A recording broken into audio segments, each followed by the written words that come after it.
information age was not born in Silicon Valley. It was born in Berlin in 1933. When I say the information age, I specifically mean the individualization of statistics.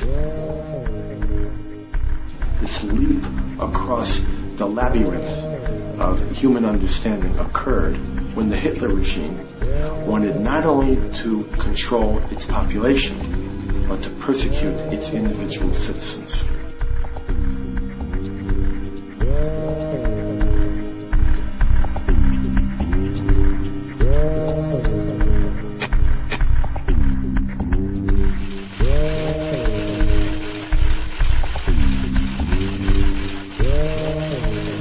IBM knocked on their door. They said, "You have a problem. We have a solution." IBM is the solutions company. What I discovered was that there was no solution that the solutions company was unwilling to formulate for the Third Reich.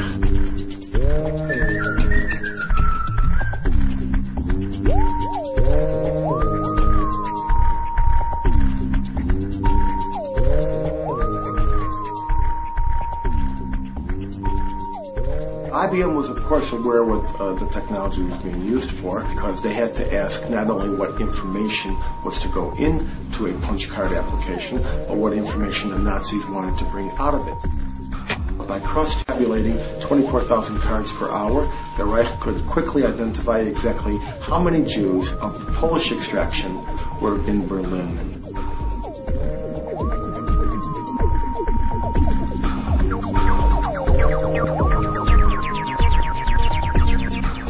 All of the Nazi atrocities were vastly headlined in the newspapers of the day, and so Thomas Watson was aware that Adolf Hitler was persecuting the Jews, stealing their assets, and getting them ready for the worst forms of physical destruction, even extermination. And Watson had promulgated the belief that people should disregard this, that this was just politics, and his idea was that it was never about the Nazism, the National Socialism.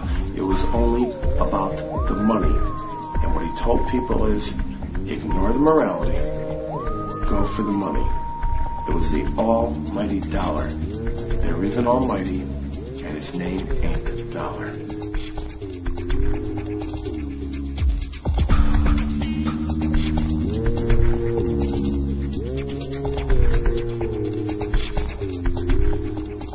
They controlled their Nazi-occupied subsidiaries through Switzerland, and everything ultimately funneled down to an office in New York.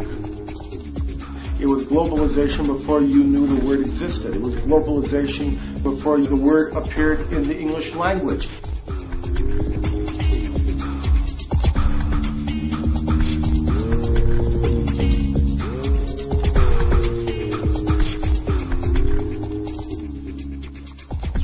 IBM danced on the head of a pin to stay within the law. They were, in fact, engaged in the legal participation in genocide. Anyone in the world can call IBM and ask them to open their Polish archives, open their French archives, open their Dutch and Brazilian archives. They won't do it, and they won't tell you why.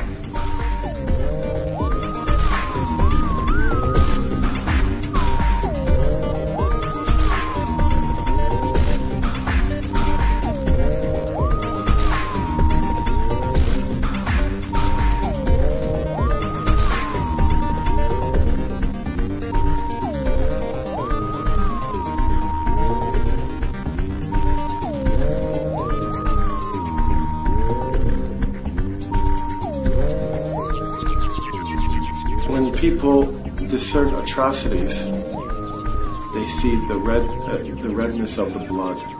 They see the blackness of the tragedy. What they need to understand is behind that is the green of money and finance.